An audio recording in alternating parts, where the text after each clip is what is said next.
Not long ago, on the banks of the Ohio River, there dwelled a sleeping tiger. For the past 3 seasons, the Cincinnati Bengals lay dormant, waiting for a wake-up call. It took the firm grip of head coach Forrest Gregg to shake the slumbering Bengals. They responded, bared their teeth, and unveiled a startling new look. This bizarre creation became a curiosity around the National Football League. Long known for his brilliant innovations on the field, Bengal founder Paul Brown fashioned this novel design, as new to the game today as the forward pass was a century ago. The look was more than a window dressing. This brash new breed of cat was prepared to defend its lair with a newfound ferocity. I tell you the truth, when you're wearing a helmet like that, it's one of those situations you either got to put up or shut up. In 1981, the laughing stopped. The Bengals were no longer a paper tiger.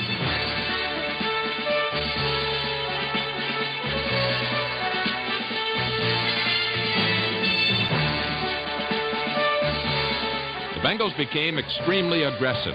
They went after the opposition, and in one season went from second to last in the league in scoring to third best in 1981. The Bengals combined firepower with willpower. Under the legendary influence of Paul Brown and the guidance of Forrest Gregg, the Cincinnati Bengals went from the doormats of their division to the bell ringers of the NFL.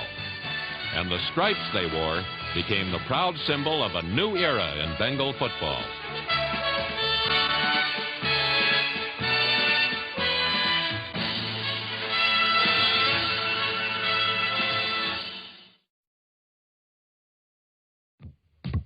As the new-look Bengals stretched their opening day muscles, they were filled with the optimism that every new season brings. Big plans for the future were underway. But again, it looked like the present got in the way. In the first period against Seattle, quarterback Ken Anderson threw 10 incompletions and was intercepted twice. He was removed from the game with the Bengals behind by 3 touchdowns. Were these the same old Bengals headed for last place? Not in 1981. Don't ever quit trying. You are a professional. You play 60 minutes of football, regardless of the score, regardless of the circumstance. Never, ever, ever quit.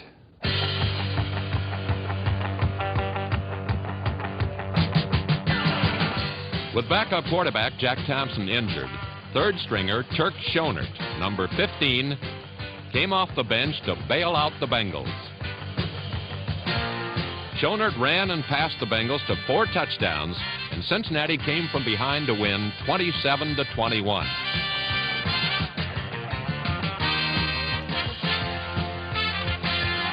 Ken Anderson was reinstated at quarterback, and the Bengals' ability to come from behind to win carried into week 2. Down by 11 to the New York Jets, they stormed back on a Mike St. Clair touchdown to win by a point. In week 4, the Bengals trailed again. High snap, gets it down. The kick is up in the air, and it's good! And the Bengals win it in overtime over the Buffalo Bills, 27-24. I think this team really needed discipline. I think it needed direction. And I think that it takes that to become a winner. I think football can be enjoyable, and it is enjoyable to me. I'm sure it's enjoyable to these football players. But football is the most enjoyable when you win. And win they did. Beginning in week 9, the Bengals went on a tear, beating 5 teams in a row by an average margin of 17 points. Against Houston, the Bengals built a 34-7 lead with a defensive charge that forced 4 Oiler turnovers. Cincinnati coasted into first place in the AFC Central. In San Diego, the Bengals defense grounded Air Coryell and buried the Chargers. Cornerback Lewis Breeden scored on the longest interception return in Cincinnati history, 102 yards, and the Bengals beat the highest scoring team in pro football, 40-17. After it went over the Rams, the Bengals burned the Broncos behind the all-pro punting of Pat McInally and the passing of Ken Anderson. With 571 yards of total offense, the Bengals rolled 38-21.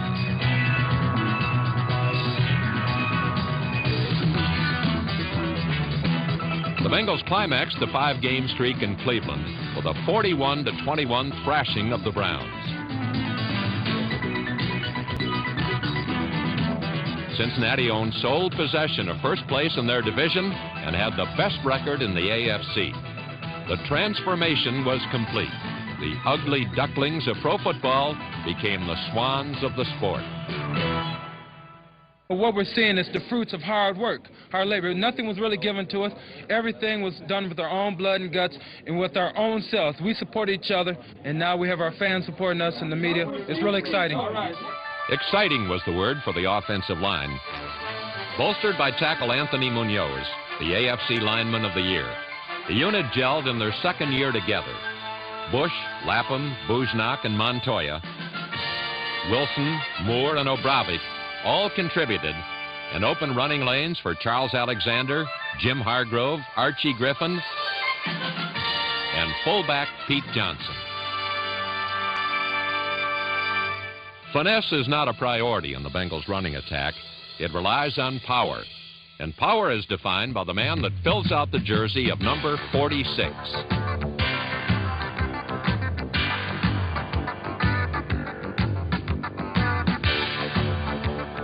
Inside this wrecking ball facade lurks a runner with all the options that Forrest Gregg admires.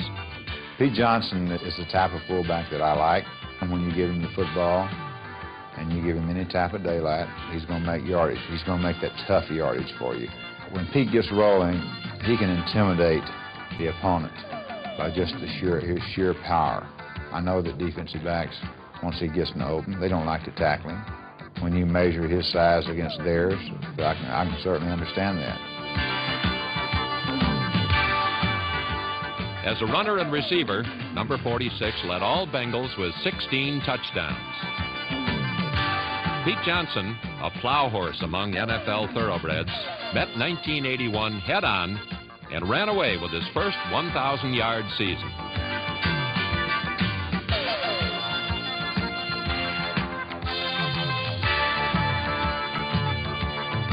Joining Johnson in the backfield is a quarterback named Anderson, the same Ken Anderson the Bengals had 11 years ago.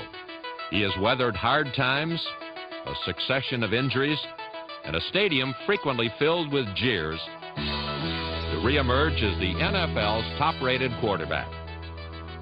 After his shaky start in Week 1 against Seattle, Anderson rebounded to complete over 62% of his passes for 3,750 yards and 29 touchdowns. He had the lowest interception rate in the National Football League and added a number of gutty runs that made him the Bengals' second leading ball carrier. While it's true that many stars have shown in Cincinnati, without Anderson, they would not have had near the glitter. The only difference between me this year and last year, I think, is that I'm healthy. I think the second factor is I've got a lot of great people playing around me. A great offensive line and an outstanding group of receivers, headed by Isaac Curtis, number 85, the Bengals' all-time leading receiver.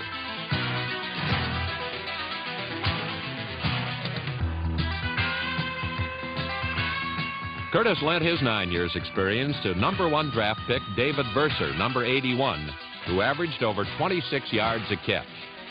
Underrated tight end Dan Ross earned national attention with a team record 71 catches. And Steve Kreider was a deep threat off the bench with 500 yards and 5 touchdowns. But the biggest spark in the Bengals' revived attack was second-round draft choice Chris Collinsworth. Number 80 became an immediate starter with a little help from his friends. Yeah, it's been a team effort in getting me ready to play.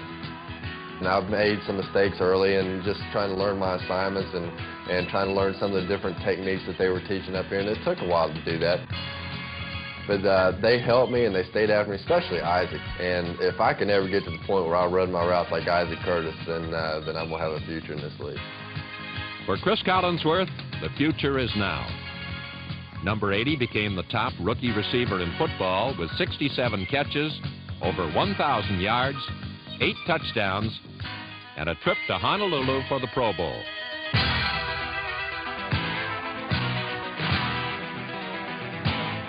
Chris Collinsworth, the one key draft pick that brought the Bengals attack into the era of air ball.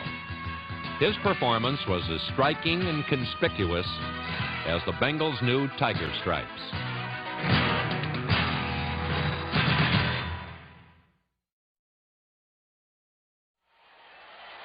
For the Bengal offense, the sky was the limit.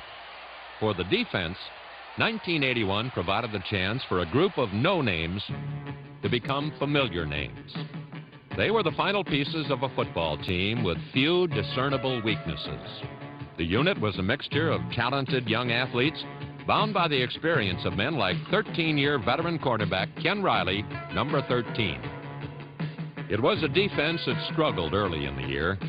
They had the talent, but did they have the right stuff? I never felt until just recently that these people were tough enough.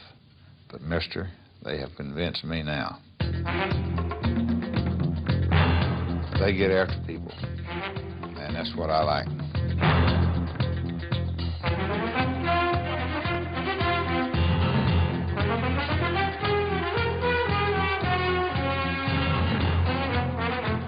The best defense is a team defense, and the Bengals were just that, an aggressive group of heavy hitters that shackled the league's most potent offenses. Ironically, this vastly improved Bengal defense did not produce one All-Pro in 1981, an indication that they had grasped the team concept.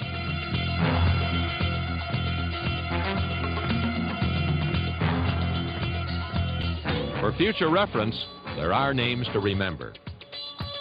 Down linemen Edwards, Whitley, Browner, St. Clair, and Burley. Linebackers LeClaire, Cameron, Williams, and Harris. Fraser, Rosano, Dinkle, and Shue. Brick by brick, the Bengals had built a wall. Safeties Bobby Kemp, Brian Hicks, Oliver Davis, and Mike Fuller. Cornerbacks Ken Riley, Ray Griffin, John Simmons, and Lewis Breeden, number 34. All helped build the spirit that built a winner.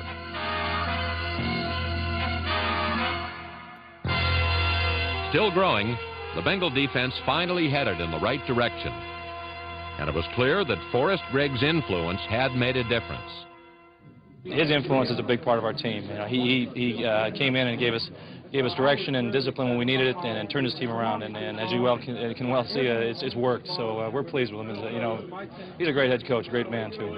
He was able to come into a room of 60, 70 men who were used to being called the dregs of the NFL, and tell them they could be somebody, and not just somebody, they could be the best. You know, there's a football side and a personal side, and I think, you know, the two are kind of distinct sometimes, and you can see him out in a restaurant, and he's a super guy to be around. But once you walk through the doors here, the practice field or the stadium, it's all business. That's the way it has to be.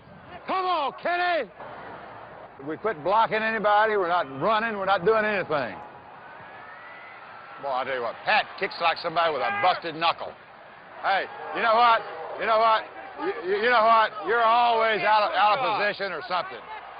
Well, hey, he can't push off with his hands for crying out loud. What league have you been refereeing in? Can he wave his hands in front of the guy's face? You don't touch him. You gotta be kidding. Hey, you guys are reading a different rule book than me. Hey, Fred! Hey, could you ask him, explain that to me, please? I'll be very calm about this, okay? You're wrong. I will, okay. All right. Did the guy jump off sides or not? I was thinking of going lead off. Right. He was flexed off the ball, so. Oh, okay, all right. So he came in, he was all on. right. You got a better view than me. I apologize.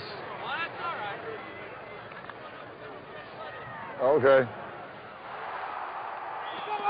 Okay, hey, I want to run the ball at them now. Stick it to them. Stick it in them.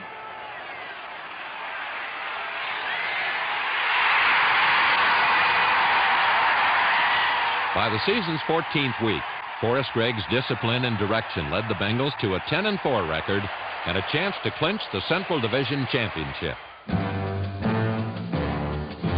It has been said that to get to the Super Bowl, you must first pass through Pittsburgh. Under Forrest Gregg, the Bengals have never lost to the Men of Steel. Players and coaches alike go after the Steelers with an uncommon zeal. When you play Pittsburgh, you understand what's in front of you. And I think good football players, I think they respond to that challenge.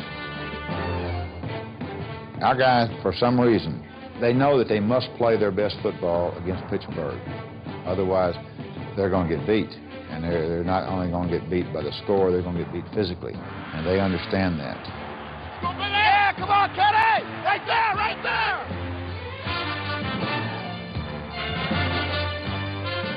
In a gut-level, low-scoring affair, Ken Anderson's touchdown passes to Isaac Curtis and Steve Kreider made the difference. The 17-10 win clinched Cincinnati's first division crown since 1973. Yes, there was a new and powerful force in the AFC Central, acknowledged by Steeler coach Chuck Noll. All right, hey, listen, congratulations go all the way.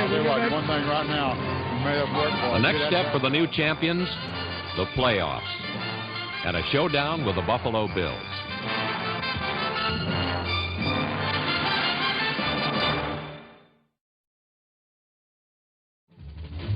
The Cincinnati Bengals experienced a one-season turnaround that surprised even the most optimistic Bengal backers.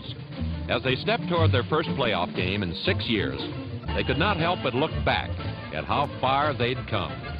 The Bengals started the year hoping to escape their last-place syndrome and ended the season as the strongest team in the AFC.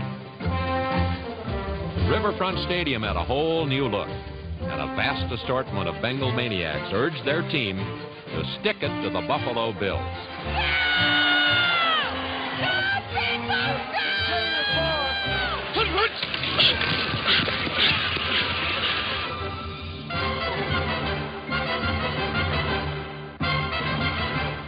Charles Alexander's touchdown run put the Bengals up by 7, and after the Bills tied it up in the final period, Cincinnati saddled up to take the lead for good. Motion, and Anderson will go back to throw. Out the flat is caught. The 45 by Kreider. Down the sideline to the 40. Down to the 35, the 30, 25, 20, and all the way down to the 17-yard line.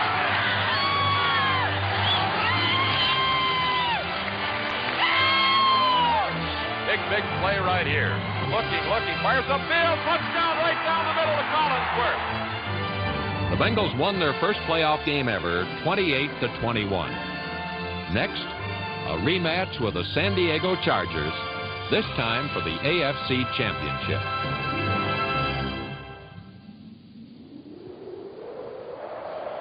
The temperature in greater Cincinnati has dropped to 9 below, with winds out of the northwest gusting at 35 miles per hour. We're talking a wind-chilled 59 degrees below zero. And the Bengals are playing the San Diego Chargers for the AFC Championship today out by the river. And frankly, folks, you got to be crazy, nuts, to be out there today.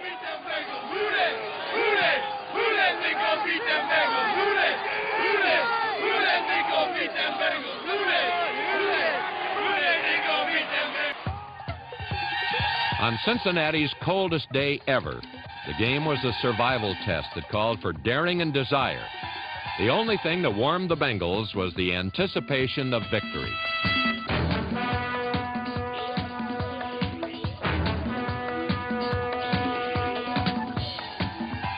Throwing into a wind tunnel, Ken Anderson's passes sailed straight and true. The Chargers' passes simply sailed. And the Bengal defense frustrated San Diego as often as the wind and the chill. Let's go, Bingo!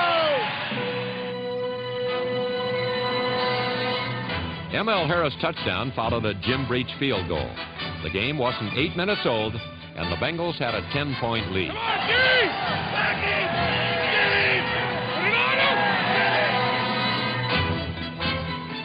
Linebacker Reggie Williams forced the key turnover of the game, and it pointed the way to Pontiac. As the twilight deepened and the cold intensified, Anderson drilled the game-clinching touchdown to Don Bass. The Bengals had faced the elements without blinking. They were the champions of the AFC. The new look and atmosphere of a winner brought a familiar face back into focus, the face of a legend, the founder of the Cincinnati Bengals. People get disappointed when you don't do well, and you just have to handle it. If you want a real lesson in that, take a look at the big crowd behind me around Kenny Anderson. Talk about a man that handled the things when they were very difficult for him, and I hand it to him. Proud moment. One proud moment led to another. The Bengals had reached the summit, the Super Bowl. First half mistakes allowed the San Francisco 49ers to build an apparently insurmountable lead. But the Bengals had not traveled this far to come away empty. They had learned early on to never, ever give up.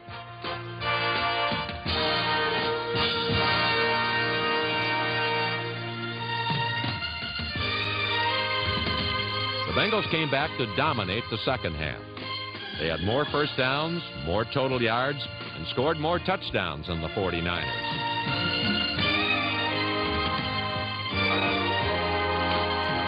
Ken Anderson and Dan Ross set numerous Super Bowl passing and receiving records. The Bengals never ran out of heart.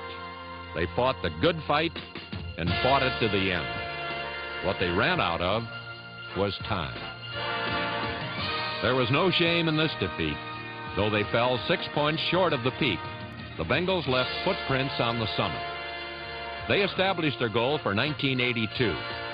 Retrace those steps and conquer the peak.